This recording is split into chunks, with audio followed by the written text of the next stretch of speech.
A paz do Senhor Jesus, seja muito bem-vindo ao Pode Crer, o podcast da congregação Caiçara 1.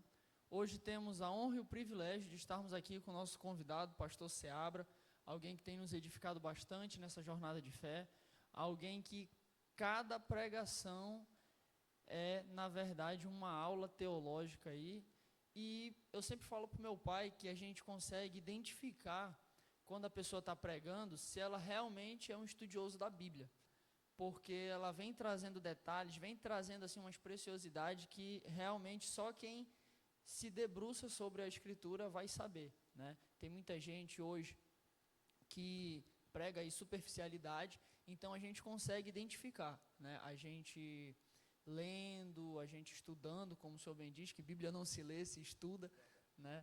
A gente consegue identificar quem realmente gosta de pregar na profundidade, o senhor é uma dessas pessoas e a gente tem como referência. Muito obrigado por ter aceito o convite, muito obrigado por estar aqui com a gente hoje. E eu queria que o senhor começasse, né, se apresentando, e eu acho que daria para a gente começar essa entrevista perguntando, né, pedindo para o senhor, que é pastor itinerante, contar para a gente um pouco mais sobre a diferença, né, de pastor congregacional, evangelista e pastor itinerante, que eu acredito que ainda não esteja muito claro para algumas pessoas, né? Algumas pessoas ainda têm essa curiosidade de saber. A paz do Senhor. Em primeiro lugar, eu quero agradecer a Deus por essa oportunidade de estar falando da sua palavra e agradecer a vocês o convite que me foi feito, o convite honroso, para nós estarmos aqui nessa manhã, para falar um pouquinho da obra de Deus. Me apresentar, né? Eu sou conhecido, eu sou o pastor Seabra, Raimundo Seabra, mas o povo me conhece mais como Seabra, né? A gente está aí na estrada já há 37 anos.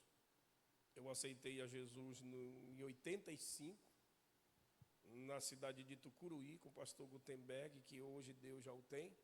Ele foi o meu professor e me batizou nas águas, e de lá para cá nossa caminhada só tem a crescer.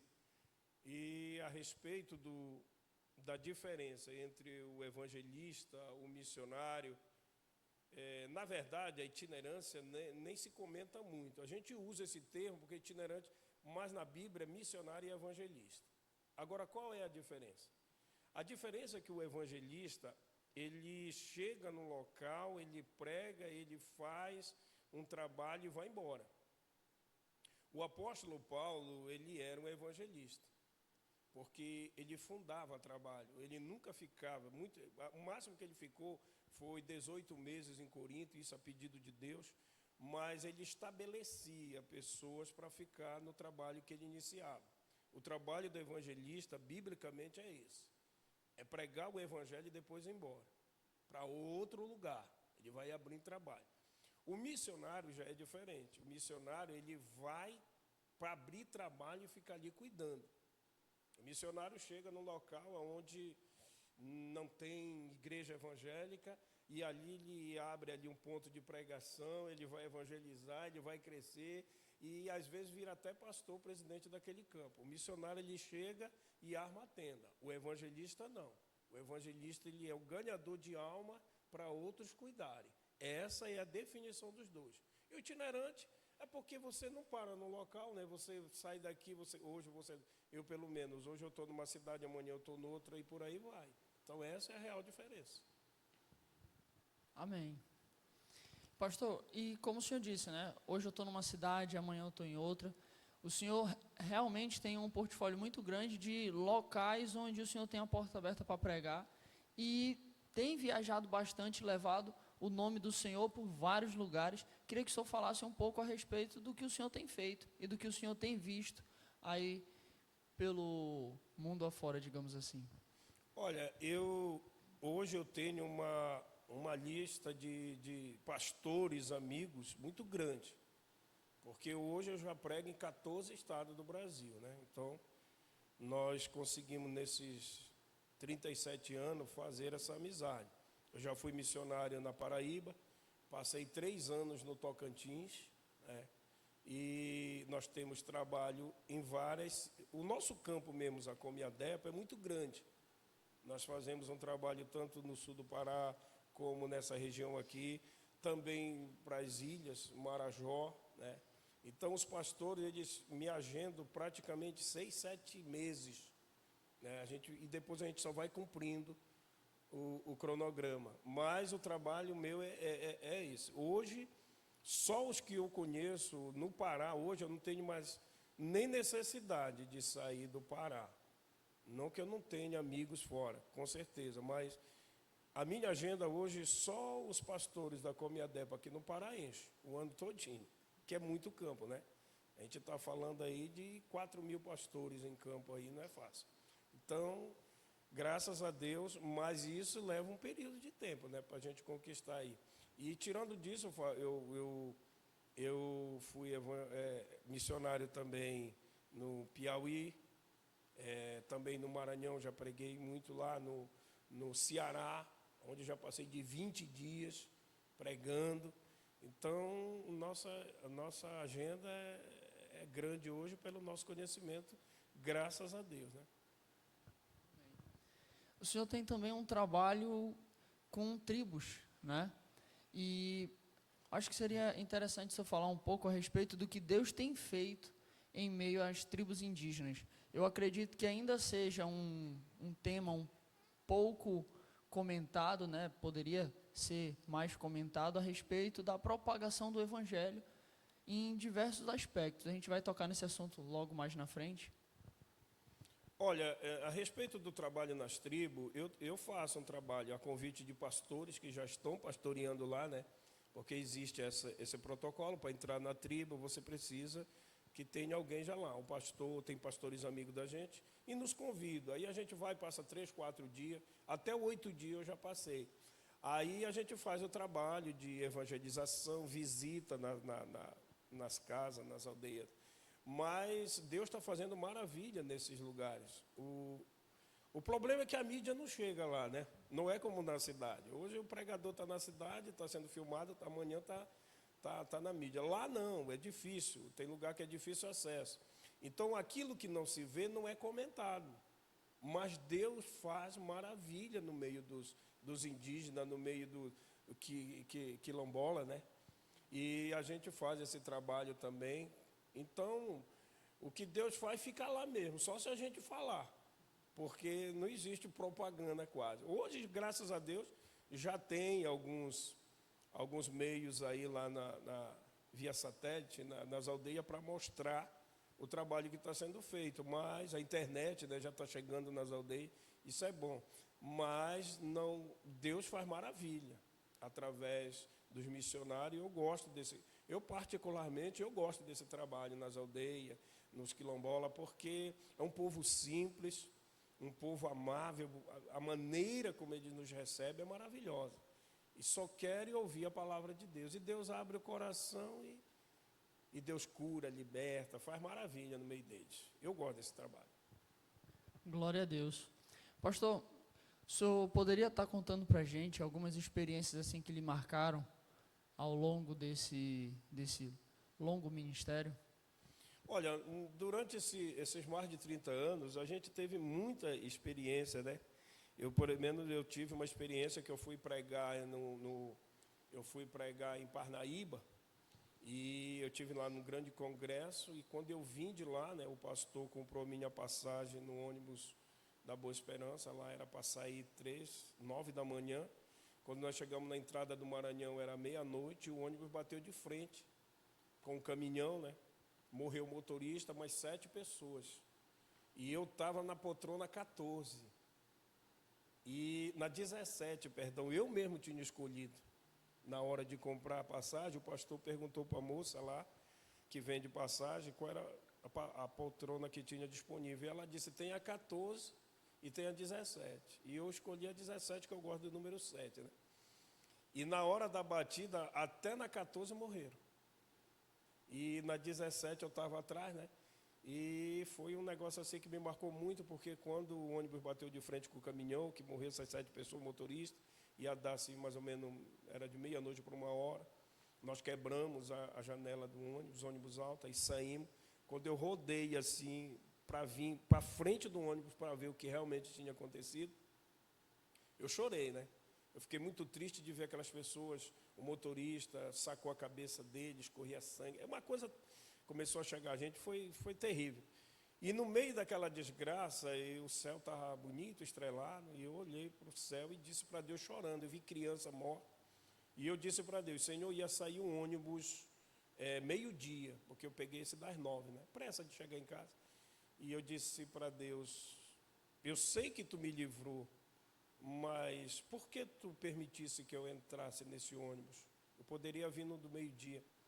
E eu ouvi a voz de Deus quando ele disse para mim, ele disse, eu não livro do perigo, eu livro no perigo. Pega as tuas coisas e vai-te embora, que da tua vida cuido eu.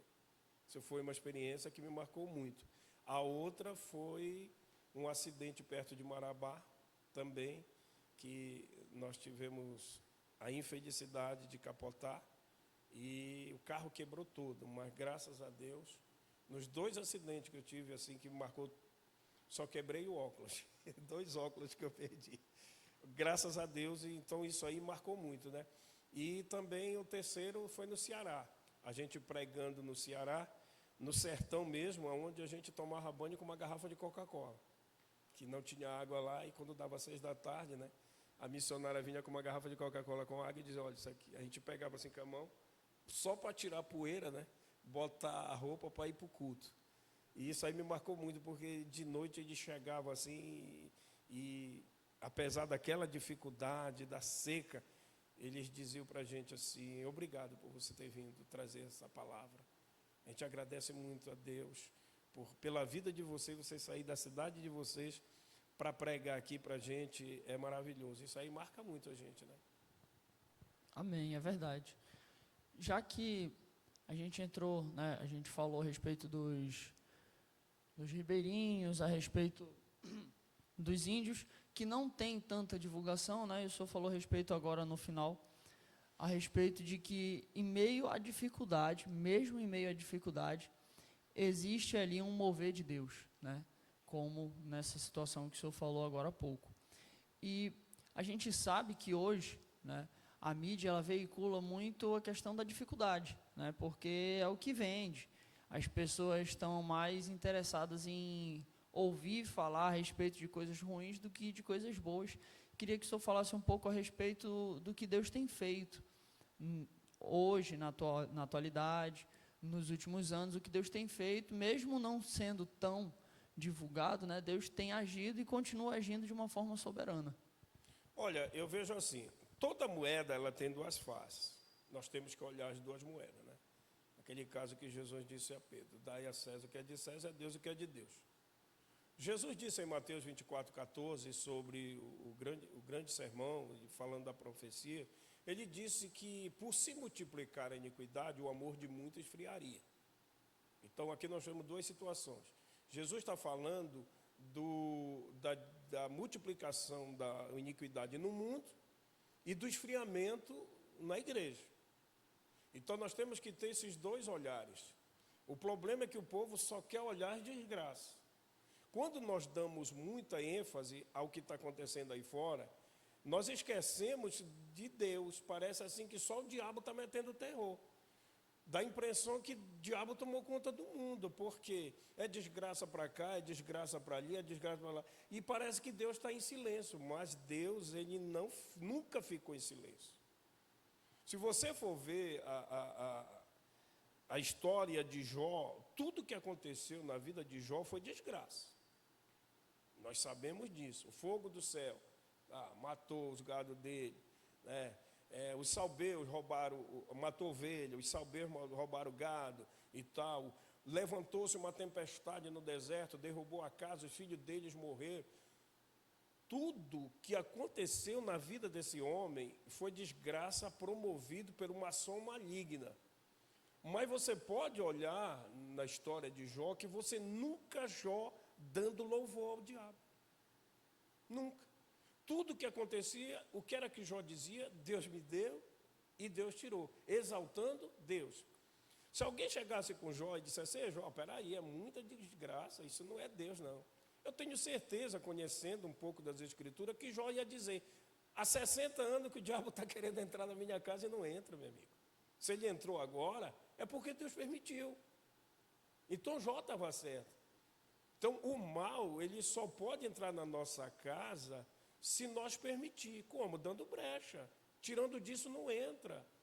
Lá no Egito, o sangue do cordeiro protegia o anjo da morte. Imagine o sangue de Jesus na nossa vida. Então a desgraça está grande, jornais, morte, internet, está terrível, realmente. Mas eu quero ter um foco para o que Deus está fazendo na igreja. Está tendo um grande avivamento na igreja. Ah, pastor, eu não sinto. É porque você não busca. O Abacuque disse que o avivamento tinha que começar por ele. Eu prego por aí, irmão, você me conhece a minha história. Eu vejo Cristo salvando, curando, libertando, mas parece que a mídia faz questão de mostrar heresias, tantas coisas que estão acontecendo na internet hoje, né? Pessoas que não têm compromisso com a Bíblia, pregam de qualquer jeito. Você diz assim: "Pastor, você conta?" Olha, quando eu vejo essas coisas acontecendo, eu tenho uma coisa que me conforma, né? Tem uma coisa que me conforma quando eu vejo esses pregadores que não têm compromisso com a palavra de Deus, é o que Jesus Cristo disse, que nos últimos dias o evangelho ia ser pregado. Porfia, ganância, interesse próprio e o verdadeiro evangelho. Então, se Jesus falou que tudo isso ia acontecer, se eu não quiser que aconteça, eu não queria que a profecia se cumprisse. E não pode, né? Então, na hora que a trombeta tocar, que Jesus descer do céu para levar a sua igreja, ele sabe quem ele vai levar. Ele vai tirar o trigo do meio do joio. Mas hoje ele não pode fazer isso por causa que o trigo é igual ao joio, né? O trigo é igual ao joio. A diferença é que o trigo tem, dentro da palha tem a semente e o joio não tem. Então um danifica o outro. Então vai ficar assim? Vai. Agora, nós temos que olhar o que Deus está fazendo. Pelo amor de Deus, Deus nunca parou. Deus não deu o controle do mundo para o diabo. Eu sei que existem nações onde o evangelho até agora não entrou. Mas isso não quer dizer que não vai entrar. É porque Deus trabalha, Deus, ele não trabalha com pressa. Deus trabalha com perfeição, planejamento. Tudo que você for ver na Bíblia, existe um período de tempo, né? Existe um período de tempo, Deus sabe. A promessa que Deus fez a Abraão foi com 75 anos. Quando Deus entregou o homem, estava com 100. Lá se vai 25 anos. Né? Então a gente tem uma pressa muito grande. A gente quer pedir que hoje Deus entregue amanhã. Não, vamos com calma, porque Deus trabalha com perfeição. Então eu vejo assim, a desgraça eu deixo para lá. A mídia já faz o papel dela. Eu vou fazer na igreja. Eu vou fazer o meu papel. Eu vou proclamar as verdades de Deus de uma forma que as pessoas vão ver que Deus está agindo para se alegrar no espírito, né? E deixar um pouco as desgraças, que o mundo já trata disso muito bem. É verdade, é verdade. Pastor, queria perguntar assim, se o senhor tem algum conselho, né, que o senhor possa entregar para o pessoal hoje, né? A gente sabe que a gente faz parte da Assembleia de Deus no Campo de Castanhal, que é uma igreja muito missionária, muito focada em missões.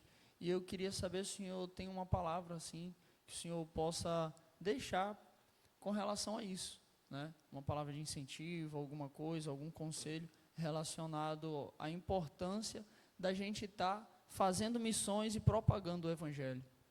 Olha, a palavra que eu tenho para deixar é o seguinte: eu faço parte de uma igreja muito abençoada, né, que é aqui em Castanhal, você sabe disso, você faz parte também, né? E a gente temos aí uma igreja missionária, né? Nós temos o nosso centro de evento, que para mais de 10 mil pessoas, isso confortável.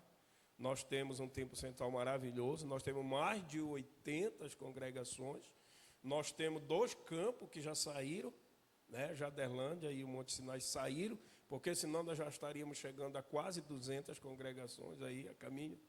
Então é uma igreja, para quem quer servir a Deus, de verdade, é uma igreja excelente, né? A direção do nosso pastor, né? Então, o nosso pastor Barbalho, ele é um homem missionário. A gente vê que ele não faz um trabalho só aqui em Castanhal, né? Vira e mexe, ele tá viajando aí. Nós temos mais de 50 missionários que a nossa igreja aqui em Castanhal ela sustenta, né?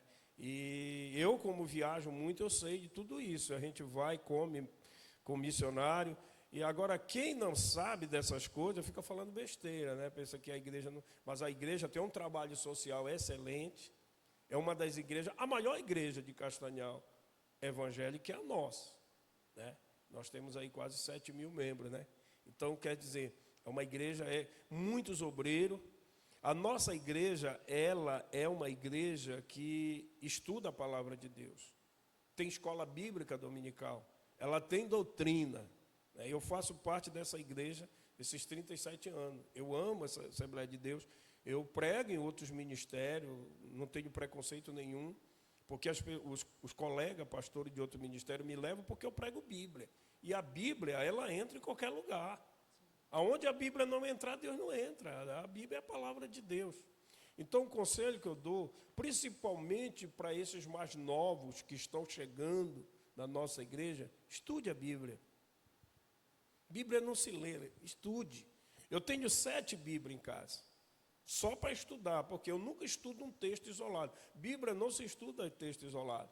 Outra coisa, a palavra de Deus ela é uma só, mas existe o comentário de vários homens de Deus, cada um tem uma mentalidade. Então é bom você ver o que cada um, depois você faz um ajuntamento, porque a Bíblia diz que tu tens que aprender de tudo e reter o que é bom. Você está entendendo? Então quer dizer, para você ter segurança naquilo que você vai pregar. Se você não conhecer o assunto, você não tem segurança. E se você não tiver essa segurança naquilo que você vai pregar, o teu ouvinte, ele não bota fé, né? É interessante, se você vai no médico, ele começa a gaguejar, o que é que você diz? Rapaz, esse médico não está passando confiança. Engenheiro, se ele pegar uma planta de um prédio e começar a gaguejar, rapaz, esse cara, não vou mandar os caras fazer um prédio, não, que a casa cair. Quer dizer, se a pessoa responsável não passar confiança, não adianta. Assim são o pregador, o pastor da casa de Deus. Tem que ter segurança naquilo que prega. Você está entendendo? O evangelho é a autoridade. Não é nós que fazemos o milagre, mas nós somos a seta que aponta para onde é o milagre. Não é nós que levamos para o céu, mas nós somos a seta que aponta para Jesus. E Jesus encaminha a Deus. Então nós temos que estudar a palavra. Eu dou um conselho para os meus irmãos. Participe de escola dominical. Eu já fui professor de escola, eu já fui superintendente de escola. Eu sei a importância da escola dominical, culto de doutrina, né? A gente vê, é interessante, você pode ver, igreja que não tem culto de doutrina, é muito fácil a heresia entrar. É muito fácil. Mas que igreja que tem culto de doutrina, escola bíblica dominical, ela é mais alicerçada. Não é qualquer evento de doutrina que leva, porque a palavra está no coração. Quando a pessoa vem com heresia, a pessoa já sabe, não, né? E hoje, graças a Deus, nós temos aí um grupo de presbitério muito bonito na nossa igreja, homens de Deus, né, pastores, né? Me relaciono muito bem, graças a Deus, desde o meu presidente, né? na nossa igreja, com o pastor aqui, o pastor Câncio, que é o pastor congregacional. E graças a Deus eu prego em todas as nossas congregações aqui. Eu conheço todo esse campo, né? 30 e poucos anos, né? Então, o conselho que eu deixo para os meus colegas, principalmente que estão começando agora, estude a palavra de Deus. Estude, busque conhecimento a Deus. Porque o povo lá fora não merece comer qualquer coisa. Tem que comer o melhor maná. Glória a Deus. Isso que o senhor falou a respeito de que o povo tem que comer o melhor maná, e que é estudando que a gente vai ter uma firme convicção daquilo que a gente está falando e conseguir falar com autoridade, né? Como o senhor até usou o exemplo do médico. Eu acho muito interessante isso, porque realmente hoje a gente percebe que as pessoas estão pregando pseudo-evangelhos justamente por conta disso, né? Pessoas na internet falando um monte de coisa infundada, mas fala com convicção, e aí acaba convencendo muitas pessoas, né?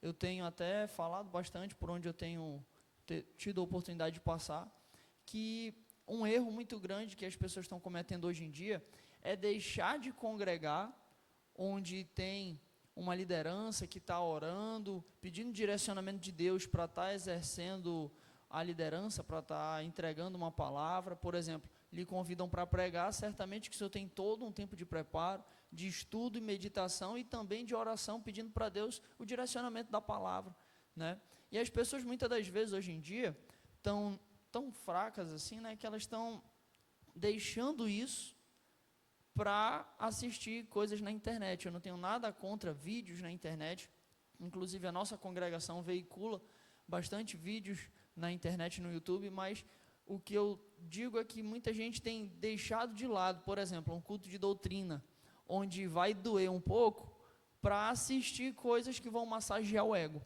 na internet, né? E eu vejo que isso daí está muito ligado com o que o senhor falou, né? Muitas pessoas falando a coisa errada, mas falando de um jeito certo, né? Ou seja, ela é efetiva naquilo que ela está falando, embora seja errado, embora seja mentira, haja muita discordância, mas ela está falando com uma autoridade, com uma energia muito grande, e as pessoas acabam sendo levadas por isso, né, pastor? Olha, o que acontece com a internet é o seguinte: a internet tem muita coisa boa, né? Eu participo da Academia de Pregadores, é muito bom, a gente tem que aprender. Mas qual é o perigo? Eu tenho a minha igreja, eu sei que é culto de doutrina, eu sei que é escola dominical, você vê, eu sou maduro na fé e no conhecimento. O problema é que essas pessoas não participam de escola dominical, não participam de culto de doutrina e ficam nessa onda da internet. O que é que acontece? Não tem conhecimento bíblico e estão nessa grande onda de poder na igreja aí fora, que na verdade não é o poder que a Bíblia nos oferece. Se você for olhar na Bíblia, primeiro vem o conhecimento. Em Oséias, 4:6, o que é que Deus está dizendo? O meu povo está sendo destruído, não é por falta de unção. O meu povo está sendo destruído por falta de conhecimento. Ainda puxa a orelha do sacerdote, porque tu, sacerdote, rejeitaste o conhecimento. Se o sacerdote rejeita, como é que ele vai ensinar? Hoje os sacerdotes somos nós, pastores. Se eu não aprender, como é que eu vou ensinar? Como é que a pessoa vai levantar para ensinar se ele nunca sentou para aprender? Como é que ele vai discipular se ele nunca foi discípulo? Então, o que é que acontece? Vamos lá. 3 anos e 6 meses do ministério de Jesus. Ele fez uma escolha, né? Ele escolheu 12 apóstolos. Esses 12 andou 3 anos ao lado de Jesus, vendo tudo que Jesus fez. Mas observe que eles tentaram expulsar demônio, não deram conta, passaram vergonha. Foram criticados por causa de que não exercia o milagre no ministério deles, e os fariseus diziam para Jesus: está aí, eles são teus seguidores, por que não faz? Só que Jesus dizia assim: calma, eles estão aprendendo. Tu estás entendendo? Então, se você vê, existe 2 partes no ministério dele: antes de Pentecoste e depois. Então, antes do Pentecoste, eles eram aprendiz. Jesus disse: não, eu vou ensinar. Tinha tanta coisa que Jesus ensinava para eles que é impossível a mente guardar. Mas Jesus dizia assim: um dia vocês vão se lembrar. Quando chegou o dia de Pentecostes, que o Espírito Santo veio, aí veio o poder. Mas o poder veio em cima do conhecimento. Nunca antes veio, não dá certo. É como uma criança, um filho seu. Você não dá 100 reais para uma criança. Ele não sabe o valor que tem. Você dá R$1, R$2, porque se ele gastar não dá prejuízo. Então vamos lá. Jesus não vai botar um poder na mão de quem não sabe administrar, porque até o poder de Deus nós temos que saber administrar, senão faz meninice na igreja, causa escândalo. Então o que é que acontece? O poder, quando chegou na vida desses discípulos, meu amigo, o conhecimento que eles já tinham, com o poder, me mostra um defeito desses homens a partir do dia de Pentecostes. Se tornaram gigantes na fé. Você está entendendo? O Pedro, que eu costumo dizer que perdeu de 3-0 para o Galo, chega na Porta Formosa e diz para o cara lá, o cara está 40 anos jogado lá, o Pedro diz, eu não tenho ouro nem prata, mas o que eu tenho, eu te dou em nome de Jesus, tomando pela mão. Até isso Pedro aprendeu, que quando a pessoa não tem fé, precisa de ajuda.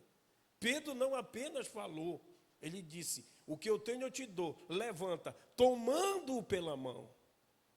Então, aí de vez em quando a gente vê Lucas escrevendo, e eles se lembraram do que Jesus havia falado, porque Jesus já tinha dito isso.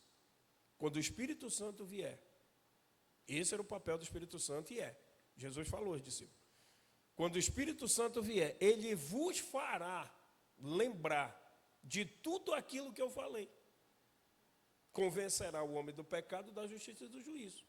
Então, o conhecimento que eles tinham, com o Espírito Santo batizando, se tornaram gigantes. Terminaram o ministério dele em forca, em cruz, e não negaram Jesus. Você está entendendo? Então, essa é a diferença de quem recebe conhecimento para depois o poder. O que está acontecendo no mundo hoje, não, é o contrário. Eles estão na oba do cai-cai, rola-rola. Isso que é poder. Aí você chega, depois de um culto desse, você pergunta para a pessoa, vem cá, e qual foi a mensagem? Não teve, ou então não sei.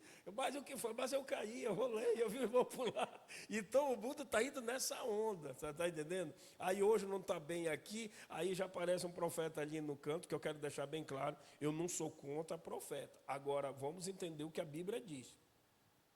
Não existe ministério profético credenciado hoje pela Bíblia na terra. O último profeta foi João Batista. Aí o que é que você diz, pastor? Existem pessoas que são tomadas em profecia. Mas eu não posso me intitular profeta e sair por aí falando, porque não é toda hora que, meu amigo, se nós olhar, o profeta Daniel orou 21 dias. O homem amado de Deus orou 21 dias e Deus não respondeu. Depois de 21 dias que o anjo trouxe a resposta. E o cara hoje ora hoje, tem resposta para cá, tem resposta para ali, tem resposta. Não que Deus não faça, mas não é assim não é assim que nos diz as Escrituras. Não é toda hora que Deus quer falar. Você está entendendo? Então, a maior profecia, se você me perguntar, pastor, qual é a maior profecia na terra? Está aqui a Bíblia. A palavra de Deus é a maior profecia de Deus. Aqui nós encontramos tudo, do começo de Gênesis, Apocalipse, eu já li a Bíblia várias vezes. Então, quer dizer, aqui está o fim de tudo. Deus não muda. Por quê? Porque aqui já está o fim. Na Bíblia diz o arrebatamento da igreja. Um dia desse apareceu na internet pessoas dizendo, a Bíblia precisa ser atualizada. Como é que nós vamos atualizar um livro que já fala do fim? É nós que temos que nos atualizar, a Bíblia está na nossa frente. A Bíblia fala do arrebatamento da igreja, a Bíblia fala do conflito, o anticristo, da besta, do juízo final, do milênio, da volta de tudo, tudo. Como é que eu vou atualizar um livro desse e já diz tudo? Não tem como. Deus já planejou, já executou o plano dele, acabou. Nós temos que, é porque tem pessoas que querem que a Bíblia se encaixe na sua maneira de viver. E ao contrário, é nós que temos que nos encaixar na Bíblia. Eu não tenho que tirar nada da Bíblia. É a Bíblia que tem que tirar as coisas que não prestam de dentro de mim. É assim que funciona. Entendeu? Então as igrejas hoje começam pelos pastores. A grande culpa do que está acontecendo com esses pregadores que ia começar agora, e estão aí, não todos, né, entre aspas. Existe muito pregador sério na internet. Mas muitos desses, a culpa são dos pastores presidentes. Porque eles levam, eles dão ibope. Você está entendendo? Esses dias eu vi uma menina, que eu não vou citar o nome, porque eu não quero dar direito de resposta. Mas é uma menina muito famosa. Sabe o que foi que ela disse? E ela está certa. Ela disse, me chamam de herege. Então, por que esses pastores me levam nas igrejas dele? O que ela quis dizer? Se eu sou herege, eles também são. Quer dizer, ela mesmo derruba o ministério dele. Isso é um homem maduro que eu vejo no púlpito, vendo ela pregar heresia. Então, o que é que está acontecendo com o Evangelho? Ou esses homens encaixaram o conhecimento que eles tinham, guardaram e disseram, não, eu vou entrar na onda do oba-oba e cai-cai, ou então, na verdade, eles nunca tiveram conhecimento. Era superficial. Porque a Bíblia diz, se o Filho vos libertar, verdadeiramente sereis livres. Então, o que está acontecendo hoje no mundo é isso.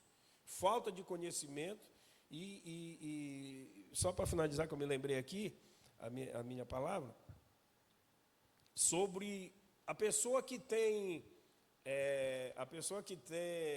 que é pastor da internet. Não é assim que a Bíblia nos ensina. Nós temos que ter pastor. Eu, por onde eu prego. Tem lugar que eu nunca fui. Chego lá, eu sento com o pastor. Pastor, de onde você é? Eu sou de Castanhal. Né? Cito os meus pastores. Você está entendendo? Quem é o presidente? Meu pastor, Olivar Barbalho. Eu falo a verdade, né? A maior supervisão da Comiadep é a nossa. E é o homem que... É mesmo, é. Ah, é verdade, é. Tal. O pastor Olivar Barbalho, ele é um dos grandes da convenção e também ele é da maior supervisão em Castanhal, região. E o meu pastor lá, o pastor Câncio, quer dizer, já deixo claro, se quiser ligar, pode ligar, pastor Ciel. Mas tem pregador aí que chega de onde é, não tem pastor. Qual é a tua igreja? Não, eu sou itinerante. Não, peraí, vamos saber dividir, né? As coisas, vamos botar as coisas no seu devido lugar. Você tem que ter pastor, você tem que se congregar, tem que ter os compromissos. Então, isso é errado, é errado. A Bíblia nos ensina, olha como é importante ter pastor. Fala assim, quem você é, de onde você veio? Eu de mim mesmo. Exatamente. Olha, tu quer ver do que é ter pastor? Aquela viúva de 2 Reis que procura Eliseu. O marido dela morreu, ela ficou com uma dívida, o povo veio, o departamento jurídico, o STJ de Israel não aliviava na questão de dívida, então vão cobrar. E vão levar os 2 filhos dela. O que é que ela procura? O pastor dela. Quem era que ia resolver? Essa mulher dá o exemplo do que é ter pastor. Ela procura o Eliseu e chega lá, ela diz lá para ele, o meu marido, tu conhece, tu é pastor da nossa casa. Ele era temente a Deus. E o que foi que aconteceu? O Eliseu fez um milagre na casa da mulher. Porque ela tinha referência pastoral. Então, eu fico olhando esse povo aí que não tem referência pastoral na internet, na hora do aperto vai procurar quem? www.com, o cara não vai aparecer. Você está entendendo? Eu tenho referência, eu estou com o pastor. Eu sei onde é a casa pastoral do meu pastor. Eu vou lá rapidinho conversar com ele, qualquer problema sério que tiver. Minha família está precisando de um amparo. Eu sei onde é a casa pastoral do meu pastor. E eu tenho certeza que se eu chegar lá, ele abre a porta para mim. Eu sei onde é meu templo central. Você está entendendo? Então, esse povo, eles não procuram. Por quê? Por falta de conhecimento. Você está entendendo? Aí Deus deixa. É interessante que Deus deixa. E tem a hora de Deus, né, agir. A gente não pode agir por Deus. A gente não vai mudar a história. A gente tem que participar. Nós estamos fazendo a nossa parte. Né? Eu prego o Evangelho, gosto, não sei, eu digo com sinceridade, eu não sei mais fazer nada no mundo, já desaprendi tudo do mundo. Graças a Deus o Senhor sustenta eu, a minha casa. Hoje eu e a minha casa servimos ao Senhor. Né? Tenho 4 filhos que já estão ensaiando pregar na igreja, maravilha, eu fico feliz. E eu tenho promessa, porque Deus disse que ia levantar pastores na minha casa. Então é isso, meu irmão. Agora eu ensino a minha casa, porque a Bíblia diz, ensina o teu filho no caminho que deve andar. Também a culpa, dá-se uma parcela para os filhos, tá? Ou dos filhos para os pais. Porque os pais, hoje, o que é que eu vejo? Estão esperando que a igreja faça o papel dela, mas eles não fazem o papel em casa. Você está entendendo? Estão esperando que a igreja corrija, faça tudo, e ele não. Os pais modernos hoje, eles querem estar isentos, né, de ensinamento para os filhos. Não está errado. Ah, mas filho de peixe é peixinho, mas não, mas você tem que ver o seguinte, bora ter um exemplo aqui. Nós temos 2 exemplos que eu gosto de citar muito quando eu dou estudo para casal. É de Eli e de Jó. Os filhos de Eli, Ófine e Finéias, inventaram o garfo do diabo, né?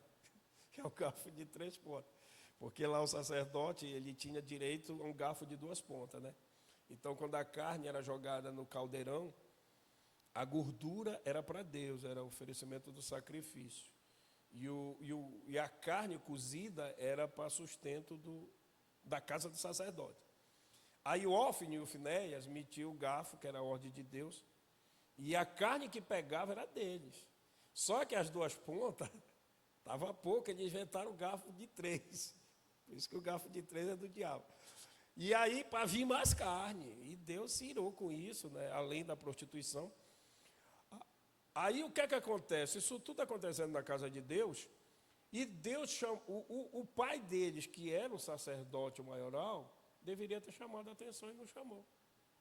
Ele chegava com os filhos e dizia, meu filho, não é bom o que eu estou ouvindo de vocês, o comentário no meio do arraial, e os filhos rebeldes, que conversa, pai, deixa para lá. Aí o que foi que Deus fez? Mandou o profeta lá e quebrou um juramento, né? Disse na cara do Eli, eu tinha jurado que tu e a tua casa estariam para sempre na minha presença, mas agora longe de mim tal coisa. Então, porque os que me honram serão honrados, e os que me desprezam serão desprezados. O que foi que aconteceu? Morreu todo, né? Agora o outro exemplo bom, casa de Jó. Os filhos prestavam? Não, 10, tudo beberrão. Mas o que é que ele fazia? Ele se levantava de madrugada e oferecia sacrifício pelos filhos que estavam bebendo. Qual é a lição? Os filhos poderiam ser farristas, mas não dentro da casa do patriarca. Lá na rua, mas dentro da casa tinha moral. E aí o Senhor disse, foi na cara do Satanás, tu viste? Esse aí se desvia do mal. Não é que o mal não fosse a casa dele, ele sabia se desviar. Então uma coisa é você ver o erro e repreender. Outra coisa é você ver o erro e não repreender. E aí você está apoiando. É verdade. Pastor, foi muito precioso esse período de aprendizado. Eu que agradeço. Os meninos que me antecederam nos outros episódios de podcast sempre falaram que cada episódio a gente aprende algo novo e realmente cada episódio a gente tem a oportunidade de estar aprendendo mais, né? E a palavra de Deus ela é infinita, assim. A gente tem trazido pessoas que, graças a Deus, têm muito a somar, né? E eu queria agradecer o senhor pelo convite. Olha, eu que agradeço e quero parabenizar, né? Porque através desse trabalho de vocês, a gente está entrando nos lares aí, né? Um trabalho muito bom, esclarecimento da palavra de Deus. Muito obrigado pelo convite e que Deus continue abençoando tanto a vocês que fazem esse trabalho maravilhoso e também os que ainda vão vir aqui nesse trabalho. Muito obrigado. Amém.